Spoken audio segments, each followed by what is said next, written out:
For example, if you take any storage device in computer, you put lot of data into it, right? 32-bit word, 62-bit word, 128-bit word. How are you guaranteed that this whatever you put in 64 word remains 64 word for years to come? It is quite possible due to some small glitch, the 32 word will become another 32 word. So what do you do?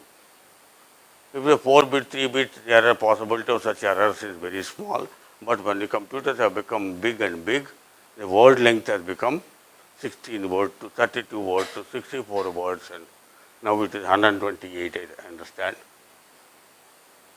So what they do is apply a error correcting code,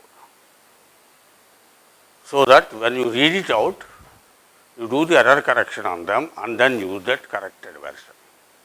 It's built into the hardware of the computer.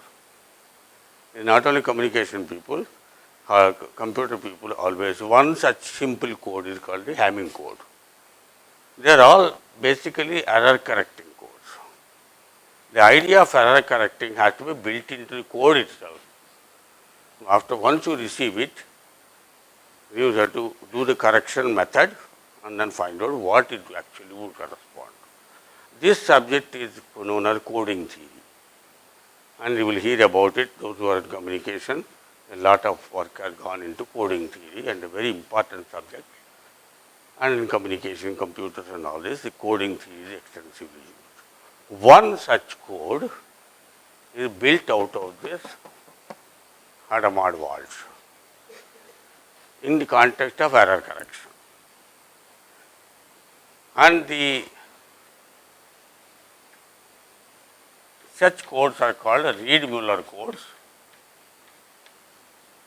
So an alternate name for this is the Reed-Muller codes. People say Hadamard, Walsh-Hadamard or Reed-Muller waveforms.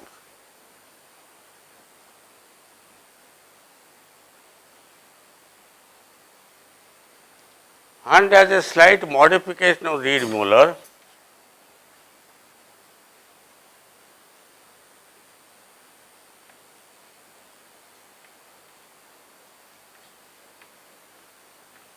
two people from Banaras Hindu University improved on this code, Bose and Sikande, and it's called Bose and Sikande code, which form under the same class of signals.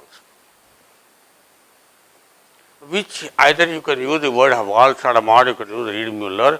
Basically, the codes are these.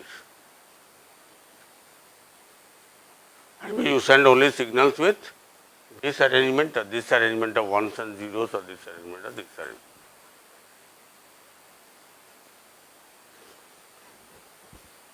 I am just kind of introducing you to the ideas which are arising out of the same concept, which is very powerful results which we have now.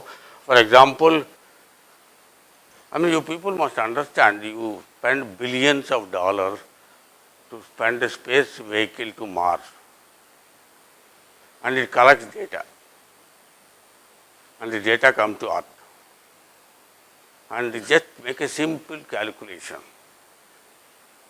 to see how much is the power really required to transmit from Mars to Earth, which is located at such a large distance. The power required will be enormous power. I can reduce the power by using some ideas like error correction, and then transmit signals obviously at low power, because I don't have power sitting in Mars. So within a limited power, I send this waveform, and the waveform is right or wrong, I must be able to decide on Earth back. And from out of those signals which I receive, I must make pictures out of it, right? All the pictures you see in internet, beautiful pictures. Imagine how much of effort has gone into designing this system. Not only mechanically to go there by using satellite launchers and all this, but after you go there, you collect the signal and transmit to ground, and take the signals, correct them, error correction, find a very high resolution pictures. right? And how much time it takes for the signal to come from Mars to the Earth. Velocity of light is fixed into 10 to the power of 8. So it may take ages for the signal to come from that end to this end. It's quite a very long time. And nothing you can do about it. So the picture that is taken on a Mars today may come to you maybe day after tomorrow. It's such a long time delay that is there. And then we are talking about satellites taking images of objects in light years away, right? Remember what all the achievements we have in the last hardly how many years? When did the first satellite go? A lousy satellite. You know what was the first satellite? Is a plastic balloon coated with aluminum. Telstar, Bell Laboratories, 1950 something. Or the first satellite which was sent. And from there to now another hardly almost 60 years or something.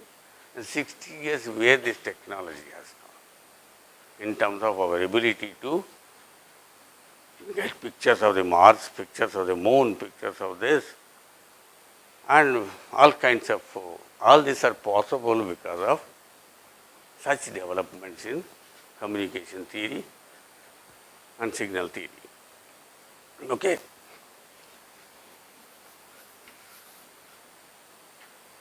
The problem sheet contains something on this orthonormality using Walsh-Raymond, but simple, there's nothing great about it.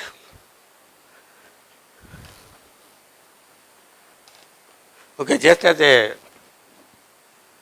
information which you may like to keep, if you have a signal x1t and x2t, energy is equal to xi square t dt, which we already agreed. And the correlation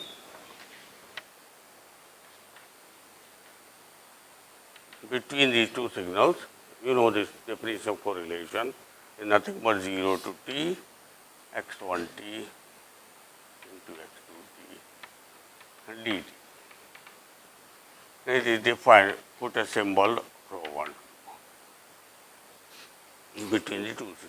In terms of the orthonormal expansion and the vector representation, this will be equal to S1 dot S2, sorry, X1 dot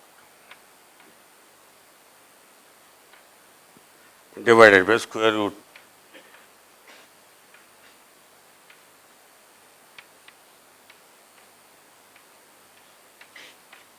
mathematical symbols. X1 is a vector right now, arising out of x1t with an appropriate orthonormal basis. This is a vector, and x2 is a vector corresponding to this. The dot product between the two vectors divided by normalized by energy in this and energy in the square root of that. This is nothing but xi square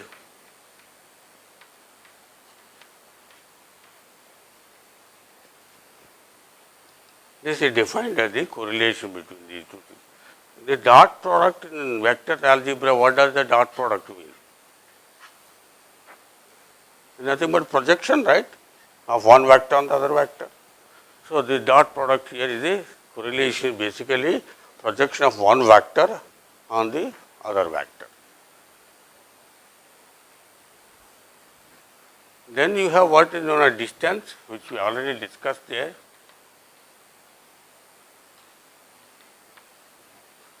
Is equal to S1 or X1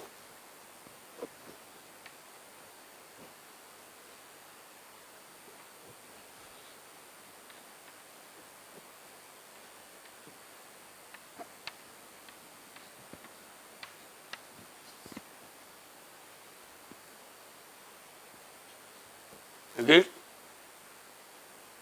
This is a vector, is a vector, so there is nothing but the vector difference, and mod square is the different square of that, and the square root of that is the actual distance.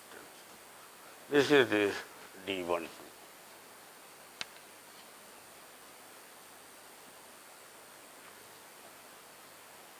So, the definitions of the